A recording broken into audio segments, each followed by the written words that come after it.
Diving into the mod though, why Star Trek for a mod? I think we kind of answered that, but how? I think more importantly, when we go into Star Trek for a mod, how strict are you guys to canon, especially now with the alternative timelines that we have from the Abrams universe? Sure. Well, I can answer a little bit of that, and then we sort of hand over. So why Star Trek? Yeah, we answered that. Basically, why not? You know, this game begs out to be Star Trek. In terms of how strict we are to canon, we try to be as strict as is appropriate. And what I mean by that is, you know, it's a grand strategy game. The aim is for players to interact and to steer their chosen country through from 2150 through to whenever they feel like not playing. We have events, we have systems in place to kind of guide outcomes. But what we never try and do is force the player's hand. So with every event that I've written, I've always included an alternative. So, that's my lovely alarm. Sorry. No worries. No worries. So we try and include an alternative or a couple of alternative paths for players. So the Xindi events, if any of your players have let Earth be destroyed by the Xindi probe, they know that that's not game over. They then carry on as the United Human Remnant, which is it's not kind of canon. You know, it sort of shows up in the there's an Enterprise episode where they sort of zoom forward after Earth's been destroyed, loosely based on that. But you know, that isn't strictly canon. So what we try and do is we provide a framework where the canon experience can occur.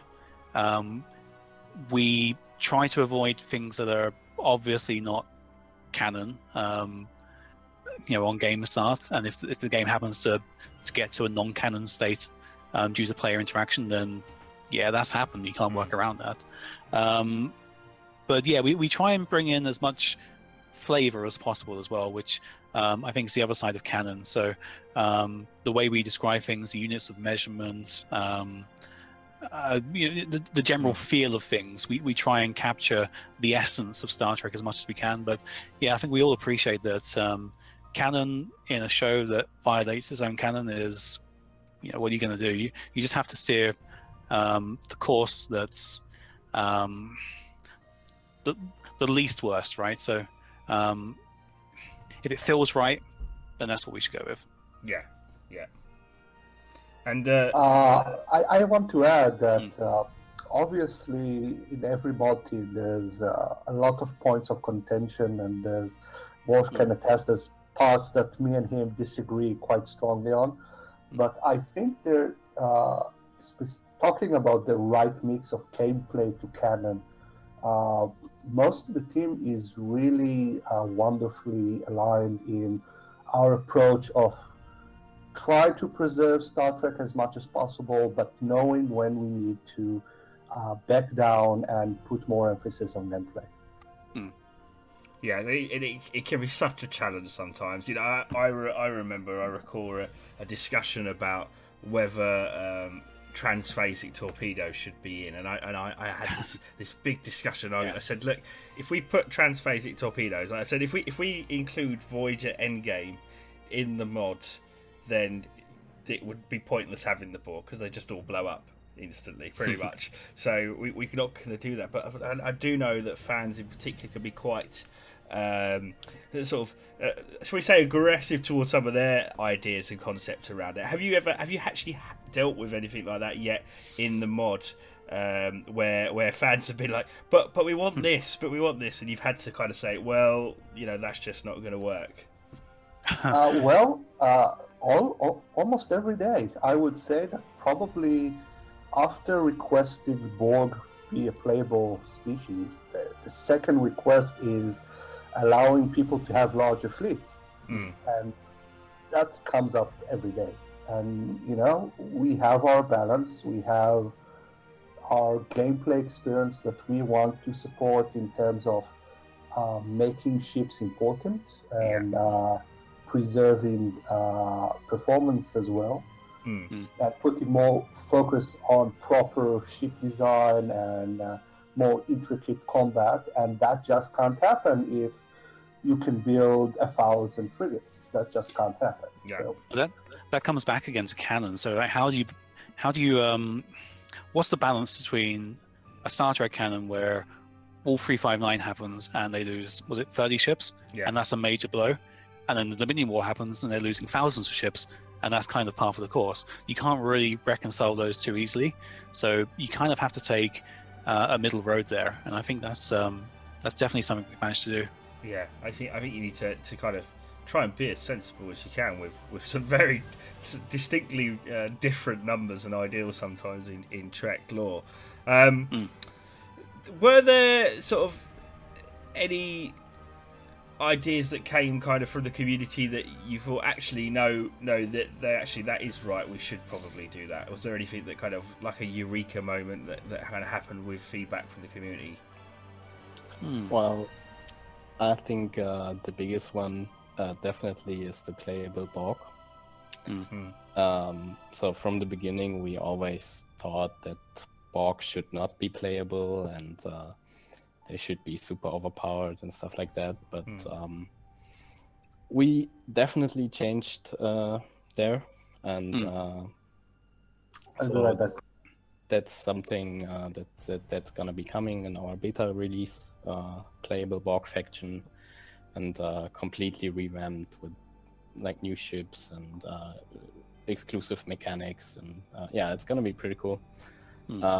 So I think that's really the major one, and there's lots of smaller examples, definitely, but yeah. Okay, it's good. I mean, was there...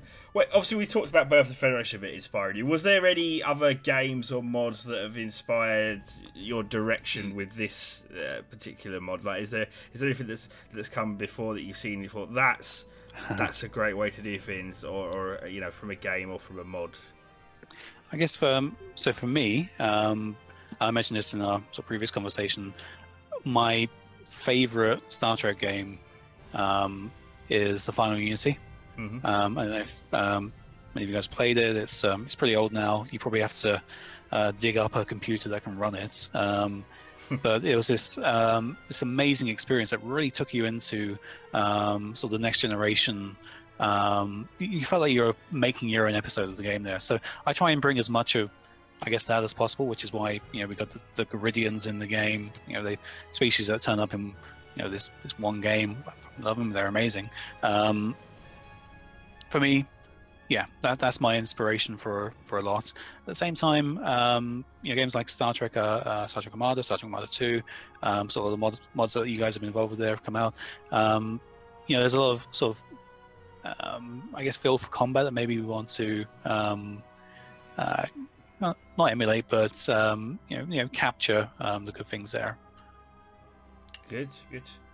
Guys, anything else to add, Harel, or shall I go to that list? I don't have really a Star Trek game to add. I would like to give a shout out to Conquest Frontier Wars, that for me really captured the feel of strategic planning.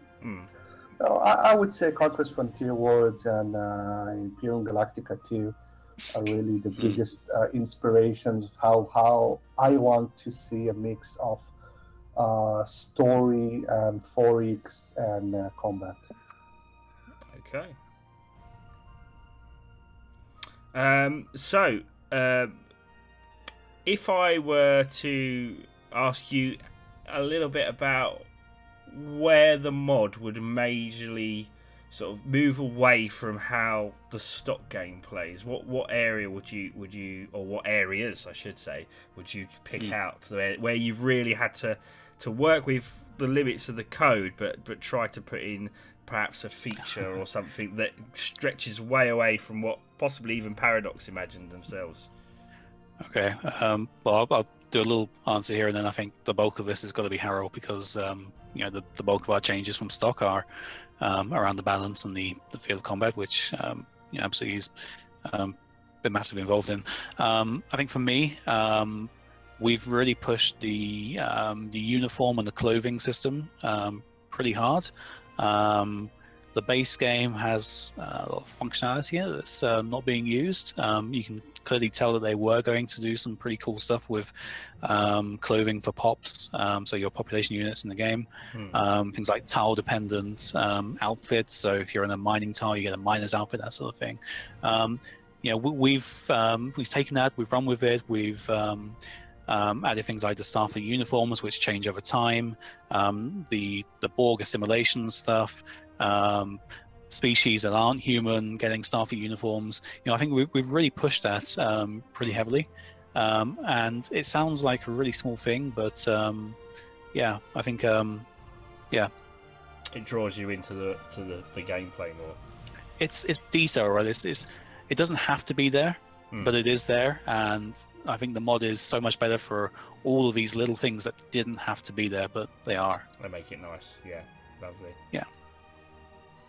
And I guess that's your cue, Harel, to whisk us on a journey of change. Actually, to be modest, I have to say that I think Walsh was taking a step back here. I think probably the biggest change we have from the main game is how narrative-driven it is.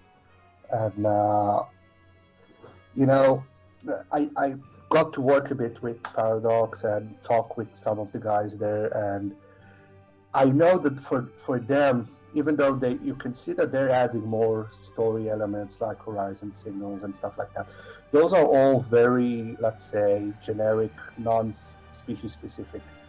And we're actually moving away to an experience where you have very individual, distinct experience, whatever you're playing as Federation or United Earth, or Cardassian or Bajoran. And a lot of those little moments are really thanks to Walsh's work for like the Bajoran Vedic assembly mechanic. And I think those events are really making our STNH very, very distinct. And not to spoil it too much, one of my favourite mechanics, because I love the Romulans, my favourite race, by the way, as everyone knows, is the Tal Shiar mechanic. I'm having lots of fun with that, Walsh. You should know that.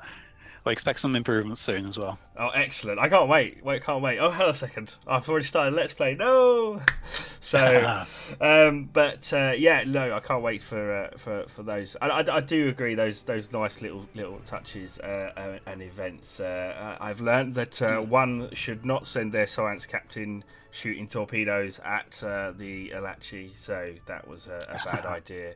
It ended with the destruction of my ship, sadly. But you know what? I'm really surprised by how much we put in that people either haven't noticed yet, or they haven't made the connection. Yeah. This might be a little bit of a spoiler, but in the Romulan Tal Shiar mechanic, there is a red dwarf Easter egg, and so far nobody has found it. Right, that's it. I am looking for that mechanic. That's going to happen. So there you go. Guys, if you see that mechanic, by the way, leave us a comment. So just so we can let Walsh know that someone found it.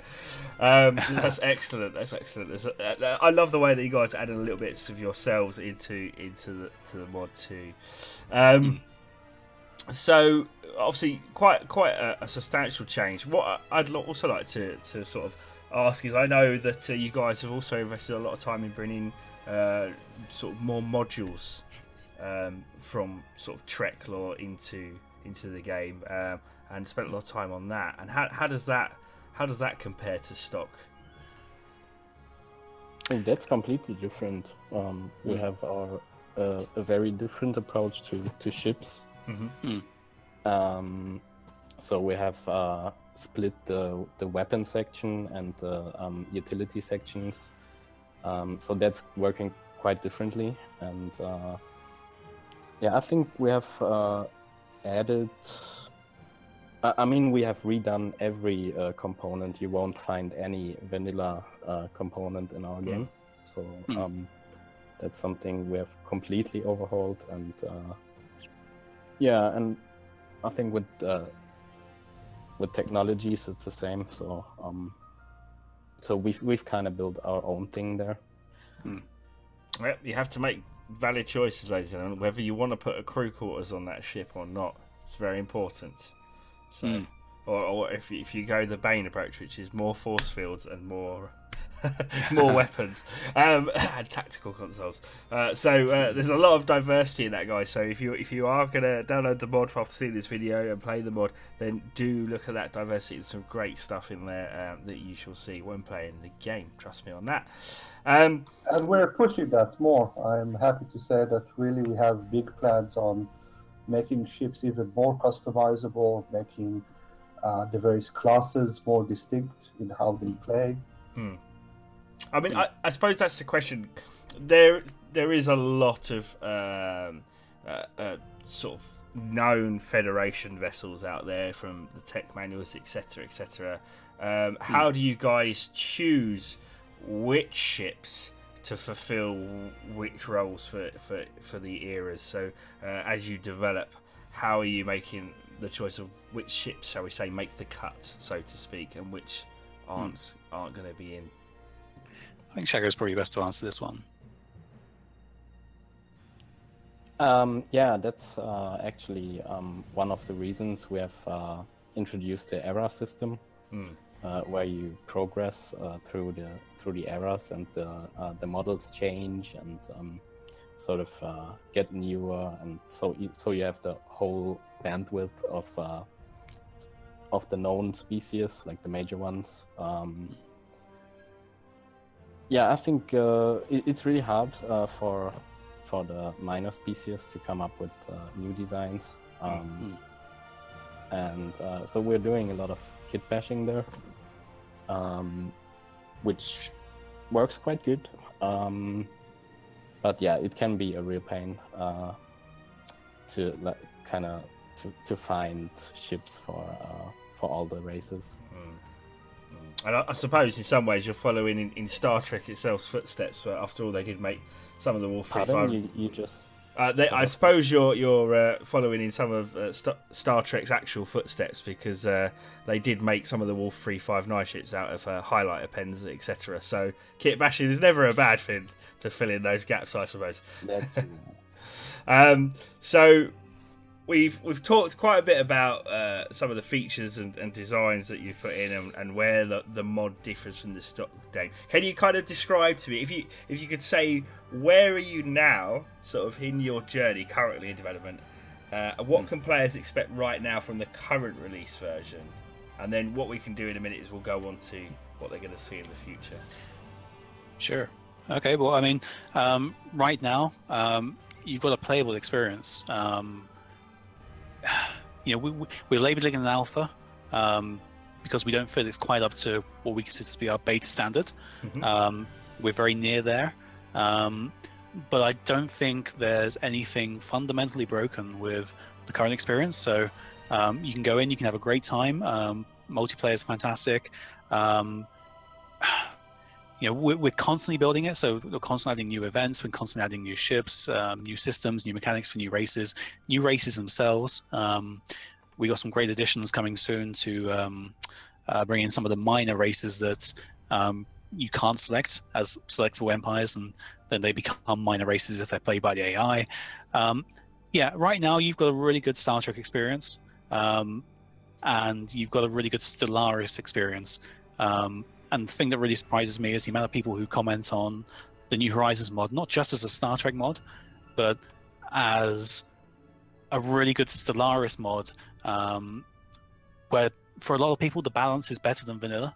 No, I don't play enough vanilla to say one way or the other there, but we have enough feedback on that, and I think to some extent it must be true. So yeah, that's what they'll get right now. You'll get a pretty decent experience for people playing as Federation races, Klingons, Romulans, Cardassians, Dominion. You've got a whole massive list of species that you can play as. And we don't have many events for the Niberite Alliance or many events for the Devora Imperium, but they're there, right? And eventually they will get a whole mass of events. Excellent. I mean, and that kind of brings me on nicely to is there for each of you, I suppose this is a question, because obviously you all have different roles. Is there a feature, a model, a piece of code, an event that you're most proud of right now that you may have never thought you'd be able to get working? or just something you're proud of, really. Shall we start with Harel? Well, actually, the figure I'm most proud of is still being reiterated now, but I would say the current version of the tech tree is halfway of what I wanted to have. Hopefully, the full version and full vision will be available soon, but I am actually proud of how many details, how much research there is into the tech tree, the various options. We introduced specialization system that didn't exist in vanilla that allows you to go through different directions according to your choice. And I think we made some really interesting changes there in technology. Good. Shago? It's kind of a hard one, but I'll just go with the era events. So it's a very early event, which will also be hugely improved soon. But I think that was a very I don't know. I've just digged in deep in the code and then came up with the idea how to make it, and I think we have it. We have done that quite well, and a lot of players like it. So yeah. Excellent. And yourself, Orshicus? I think it's the Federation formation system. You know, it took a while to get it to the place it needs to be, but the way it ties into the Federation Council, the recent improvements we put in there to make it so that, you know, there's some choice there for players and for the AI, and you have to be nice to them to get them to join in. Yeah, I think the very first Let's Play I ever saw of our mod, somebody was playing United Earth. They got to the point that the Federation events started happening, and then when the Federation formed and we had the Federation anthem playing in the background as background music, and you know, the text comes up, and it's this sort of triumph for this moment. And the guy, I'll try and dig out the video somewhere, but the guy, you know, he sort of shouted with joy, like, "This is amazing! I can't believe this was in here." And it's like, you know, yeah, I made that, and somebody's really enjoyed it, and it's just, yeah, that's why I think that, yeah, that's what I'm most proud of. That's an impressive piece it is too. Zobi has not stopped. Zobi's the guy that's doing my Let's Play with me. Has not stopped going on about that since he started playing. In fact, he plays Stellaris now. He's probably playing New Horizons. So there we are. I suppose this kind of leads us nicely on to about, because you kind of mentioned events. Can you tell us, well, you kind of told us one of them, or a couple of them, and I mentioned, obviously, the Silent Enemy event, but can you tell us about some other unique Star Trek events that will be available for players right now to experience? How you went about creating them, and when I say creating them, obviously not the code, but the idea around them, and saying, oh, we're going to, do you know what, that episode there, we're going to do that, and what levels of detail you go to ensure their similarity to the actual show as much as you can do. Sure. Okay, well, I guess by virtue of it being events, it'll probably be mostly me. But I think Harold's done some really good work on events recently, so I'd like to sort of loop him in at the end. Yeah, so we start off with, you know, a concept. For the Zindi, it was obvious, you know, we got this entire season of really cool episodes that we could draw upon. And the idea there was that, you know, you select a captain, you set the ship off, and you basically experience that season kind of off screen. You put your input in, and then depending on your choices and sort of how the dice roll, you get an outcome that's, I don't know, maybe you get some help from your allies at the end, maybe you don't, maybe you get more enemies, and it plays really well. So yeah, we start off with a general concept. I storyboard it out into Visio, and if anybody doesn't know Visio, it's Microsoft Visio, old school. Yeah, I spend so much time in Visio, both at work and on the mod. So yeah, it's my second home. So yeah, I script out the event chains there because we found really early on, if you're not doing something you know, regimented like that, it's really easy to come up with dead ends that you didn't know happened in those event chains. So we storyboarded out that way. We start scripting up the sort of framework for the events. And yeah, then it gets coded, so it goes through a quality pass at the end where you get things like the pictures in, any sound effects, and it's tested to the nth degree. And yeah, that's how we create an event. So you got the Zindi arc there. You got some cool stuff that sort of throw back to the animated series. So one of our TOS era crises is the Soul of Alar from the Score Jihad episode of TAS, the animated series. I love the animated series because as a kid I watched it once and then I didn't get to see it again until I was like 28. So it's sort of this mythology in my head of what it was, and going back into it, it's just some really great stories there. Yeah. So yeah, again with that, we knew we wanted some sort of mid-tier crises to throw onto the player at various points in the game, and we try and design it so that for every major era, so TOS, Enterprise, TNG, Motion Picture, they've all got their own sort of selection of crises that can occur. So yeah, we knew that the Score Jihad in the episode, it was shown to be this big thing that could have blown up. It didn't. But if you fail that event, then you get this pretty hefty invasion force of Score ships that just come along and can really wreck things up and really throw the galaxy into turmoil. We've done something similar with the whale probe, which we love the whale probe. That's a motion picture era crisis. That's pretty cool. You actually get to time travel in that. Not really, but because the game can't go back in time. But we do have some cool effects to simulate the effects of time travel. Where you kind of have these sort of hidden ripples that sort of change the state of the galaxy in subtle ways that, if you're clever, you'll pick up on. So there's a lot of events in the game at the moment. It's crazy to try and list them out, but I just, give it a go.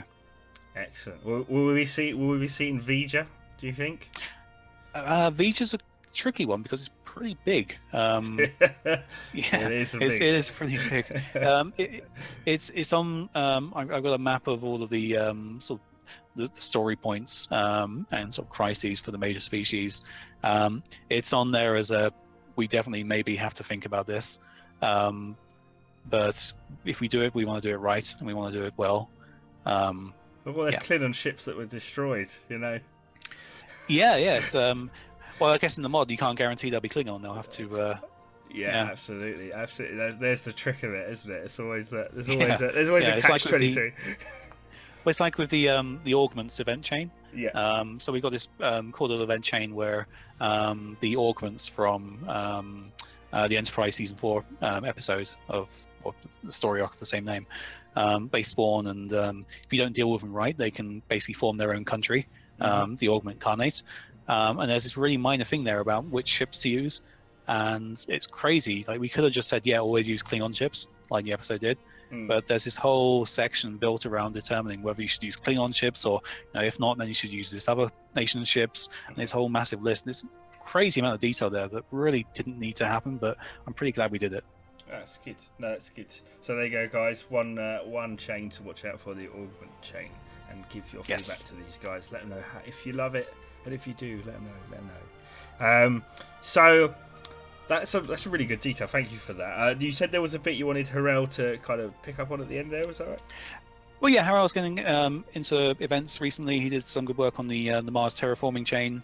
So yeah, I thought it might be worth getting Harel's input on that. Well, actually, that's pretty much the only major event I've done. I've done a few other small things, mechanics, but Mars terraforming, which is actually bigger than most people realize. There's a lot of randomness there. There's 5 stages that you could have various outcomes, so you can play through it several times and get completely different results. And then after the entire, even most people don't even notice, but you do even have an option to invest and improve Mars and get all the benefits that you might have missed along the way. So Daystrom Institute and the discovery of ancient Mars life, and there's a lot of little references there. Even a few Easter eggs to some famous sci-fi books that deal with Mars. And if you look carefully, you might notice. Okay. Well, we'll have to work out. If you work out the books, guys, put that in the comments. There's actually 4, so people are thinking, oh, I know what it is. They think it's an obvious. There's actually 4 references hidden in the event, so right. Good luck finding them all. You're just setting the community challenges now. They're, you know, I know these guys. Even in 6 months' time, you may get an answer, or you may get it tomorrow. Depends how much they want to do this. It's good fun to set up challenges like that. I didn't originally, because I like to send every one of you a list of questions, but I didn't actually put this one in there because I forgot. So I do apologise. So I'm going to spread this on you now, particularly around sort of modelling and particle effects. Really, how much goes into sort of how many team members you have kind of working on sort of models, and what kind of detail levels do you go to? Because obviously every game is different. Every game requires different levels of texture maps and bump maps, lighting sources, etc. And then for every particle, I don't know, from my own experience with Sins, for example, there's a lot you can do with particles and animations. Can you tell us a little bit about the effort that goes into the models, that goes into the particles? I mean, I love the fact that Stellaris has beams that can actually sort of travel, if you like, and not just be on and off, if that makes sense. So what kind of efforts do you go to in that regard? I think that's one for Shago. Yeah. So I think G-Man is probably doing the most work on the 3D side. So it's a lot of work to convert models from other sources to the Stellaris format, and yeah, and we found some very good ways to make the export process easier, and then also to bring them into Stellaris. We have made some huge improvements there. So for those that are unaware, I know with Sins there was a process that obviously you had to produce models obviously in 3ds Max, then you had obviously the textures coming in from Photoshop as often Targas, etc. And then there was a process of rigging the model with something like XSI to actually get it to work in the game. Is that a similar process for Stellaris, or is that slightly different? It is different. Well, not really. It's very similar.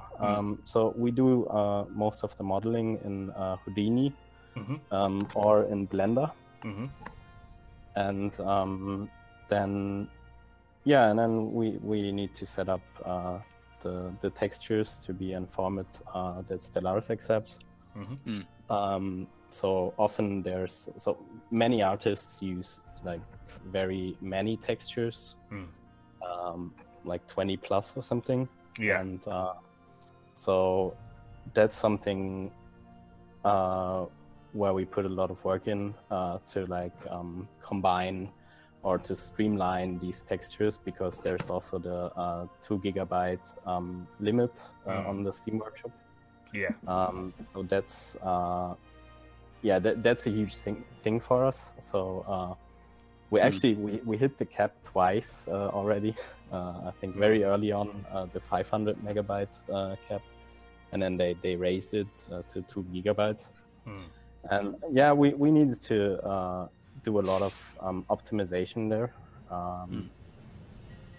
And yeah, recently we have started to implement like really high poly chips.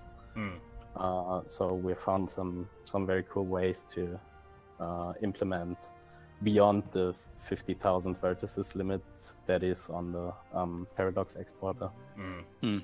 So with everything, the kind of, I suppose we'll come on to particles in a second, but with the models themselves, do you ever just put Team Nebula in the comments if you're happy with that? Again, in my own experience, you know, this was just because our engine wasn't as good. It was an old engine, the Iron engine, and there was a limit of what we could put in before the game just decided to die. Do you see both the game and, I would say more so, the Steam Workshop? Do you see there being a time where you're concerned that the mod will simply just become too big in the detail level you want to put in for either Steam Workshop or the game engine itself? Is there any concerns with that, for example? Well, I think that's two different topics. The one being the Steam Workshop with the 2 GB limit, which is pretty annoying, and we're trying to keep the mod small, or as small as possible, but with the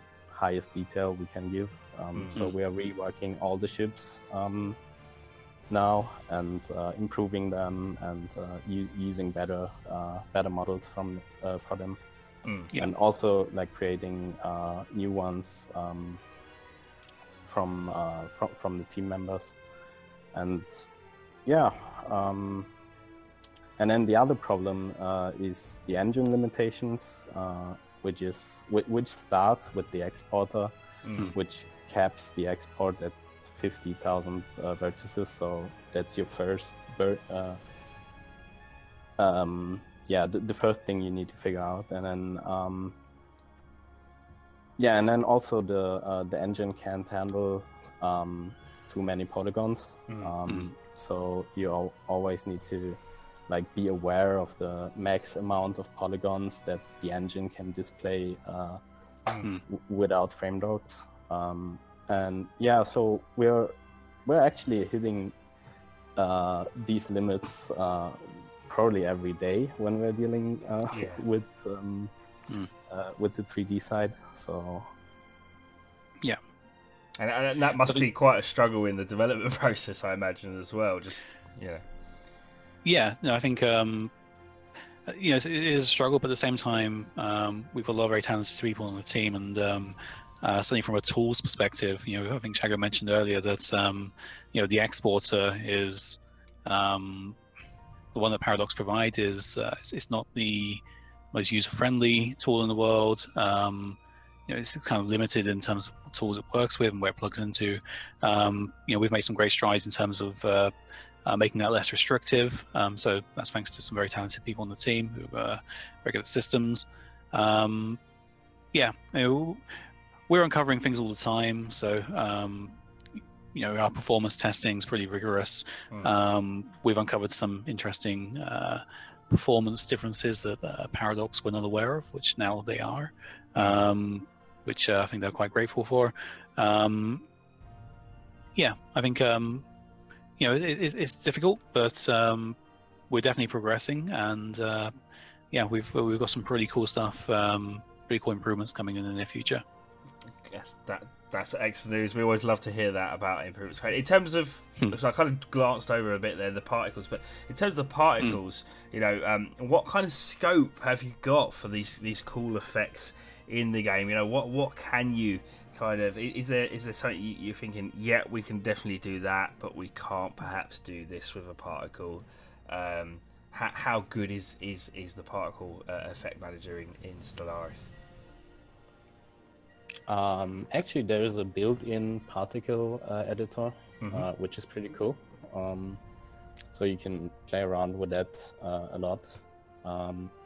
So basically, we also always want to improve on also the effects, but it also needs a lot of time. So we'll see when we get there. But generally, it's pretty cool. With the particle editor, so that's great. I just want to fire myotronic beams everywhere. That's what I'm saying, guys. It's a shame we didn't get Grinselin. Actually, he would have been pretty perfect to answer some of the nitty-gritty there. He's a lot closer to it than I think most of us are. And then I suppose this is, again, if you guys can't, this is absolutely fine, but I'd be remiss if I didn't actually ask about the sounds of the game as well. So do you find it hard to get sound effects for the very wide array of Star Trek based events sounds. Do you have to pull often from the episodes, or do you have other sources that you go to try, or do you create your own unique sounds? I suppose a lot of questions in that one. Well, we've we have started doing our own voice acting. We've got a guy who's voicing Q at the moment. He's doing a really great job there. We're going to expand it out a bit more to cover some of the other sort of racist diplomatic greetings. We've pretty much converted most of the vanilla interface sounds to Star Trek appropriate sounds. But yeah, I think you're right. It's difficult to get stuff in the format that you need, and stuff that's usable. It's always quite difficult to acquire. Yeah. I think the hardest thing is to get like real high quality sounds from other sources. So, for example, I don't know, the last original Star Trek game is ages ago. So so I think that's the biggest challenge. But we actually have some people generating own effects, own torpedo effects, phaser effects.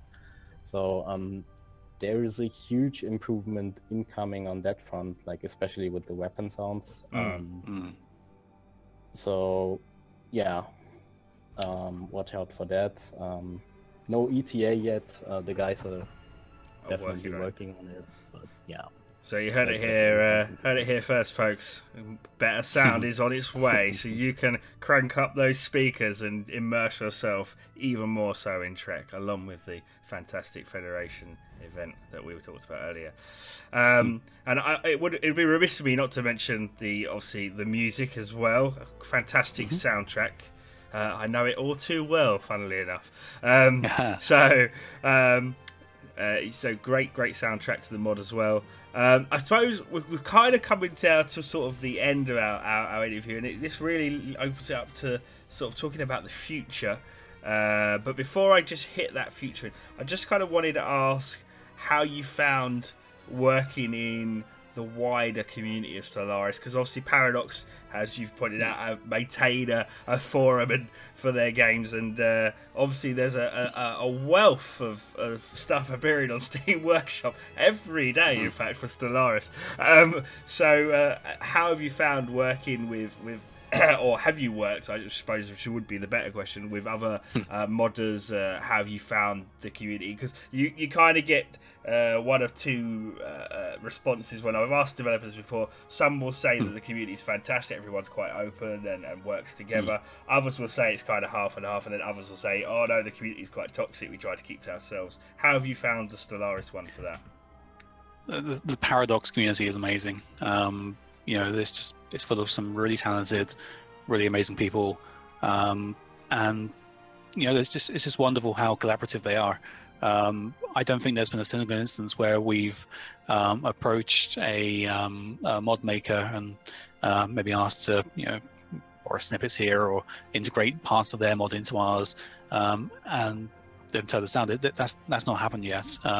They've all been incredibly open, incredibly generous, and I think that's basically the Paradox modding community down to a T. And at the same time, Paradox themselves are amazing. They're constantly supporting sort of modders. You look at any patch notes, you'll see a mod section there. That's based on feedback and requests that the community have generated, and they've been very good and very communicative. So the community, it's great. And honestly, I love working with them. Even the guys who aren't working on the Star Trek mod, they're working on other mods. They're working on the Halo mod, Star Wars mods. They're all pretty decent people. I haven't come across somebody yet who I didn't like there. Yeah, that's excellent. That's excellent. It's good to hear that about a community as well. Since you stole my question about the developers, Walsh, I'm going to have to move on from that. So it's good that the developers. I actually want to add something. Absolutely, Hero. Yeah, sorry. Yeah, we had the pleasure and really being in the right time, in the right moment to help a lot of mod makers.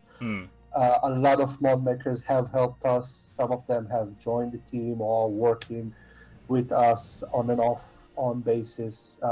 It's really been a pleasure. Quite a lot of people, for example, the Star Wars mod really came from us. A lot of other mods that started in STNH or came to us for help. And a lot of really famous and really successful mods out there are helping us on a really almost daily basis. I want to give a shout out to Gatekeeper from his planetary diversity mod that's helping us huge amount with planet textures. And I can go on and mention a few others, but it's really a huge list. And the community has been great. Really been great. Excellent. Yeah. Excellent. And I think the only thing I'd add to that is, if any sort of listeners out there are thinking of getting into modding Stellaris and modding other Paradox games, you should definitely do it. The community is awesome.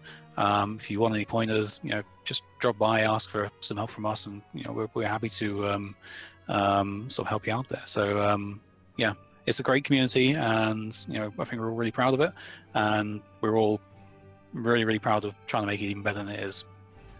Excellent. So, I guess that leads me on to my, you might hear my cat, sorry guys. We've heard dogs, we've got a cat now as well in the background. What features are kind of coming in the future? What can we look forward to? Who wants to answer that? Should we have Shago? Let's have Shago. We haven't had Shago for a while. Generally the next big step will be the beta release, where we'll be feature ready, so to say. So that doesn't mean that we don't add new features. So we actually plan on changing the development a bit when we go to beta, and do species focuses, and then like flesh out one specific species per patch, and that kind of thing. And yeah, and then we definitely have some huge features for the beta. Okay. New races, ships, anything you're gonna let us on to at this point? Well, the biggest announcements we already revealed quite a long ago. That would be the playable board. Yeah. That will be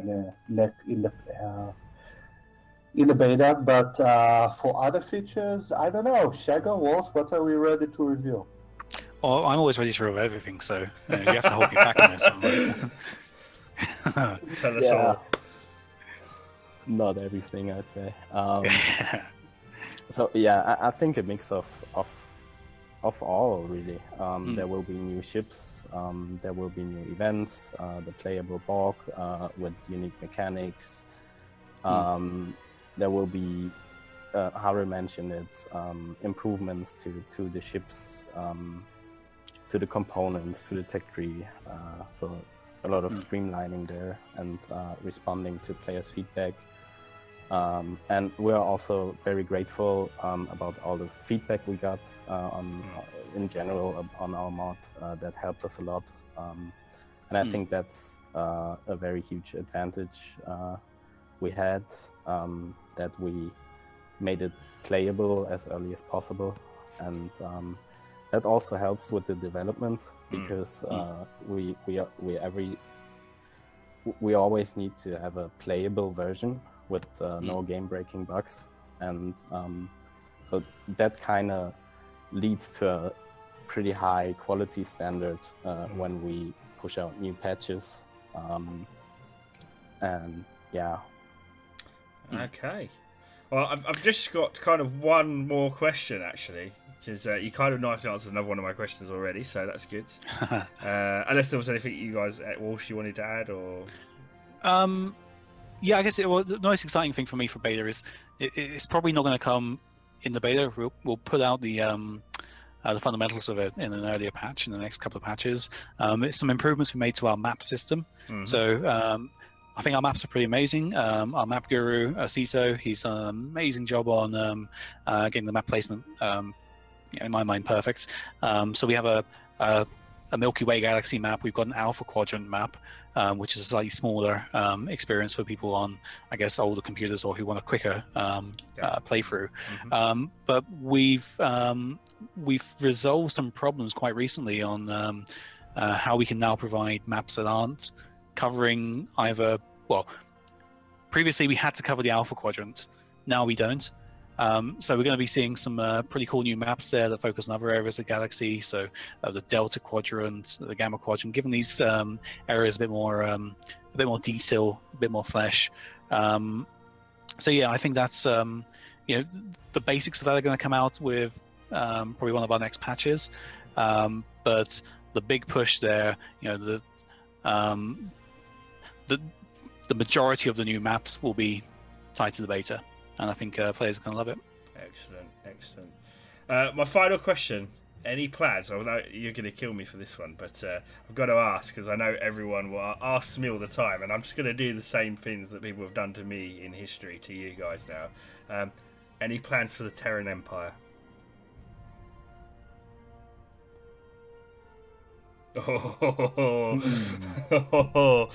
The silence.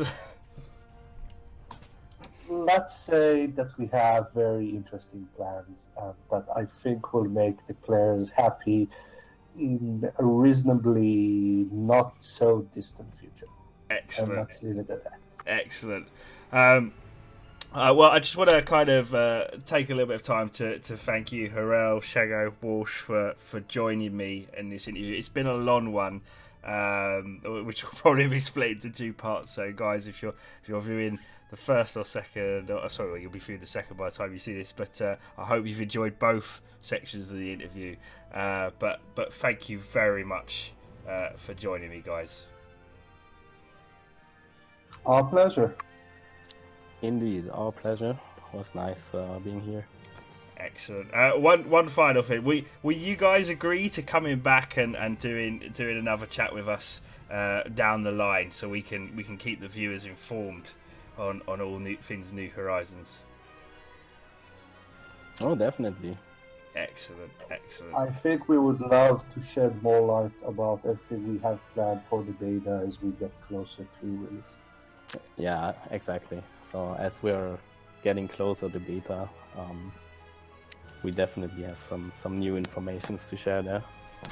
Excellent. Well, what I want you guys, the viewers, to do is I want you to leave comments begging for a live stream so you guys can fire your questions, because you may have felt that my questions just weren't good enough. Perhaps there's something really particularly Star Trek that you just want to bug these guys about. Perhaps it's about modelling and you want to ask Shago about something to do with the models in Stellaris. Perhaps it's the code and you want to just bug Harel for that answer. And they've already invited you guys to get into modding Stellaris, or to mod any Paradox game for that matter, or modding in general. But if you don't want to ask them on the forums, perhaps you would want to do it in a live stream, put that in the comments, put that you want to see a live stream, and we'll try and organise something with these guys for that. But once again, thanks to the guys for joining us, and thank you guys for watching. This has been Bane. I will see you soon, as always.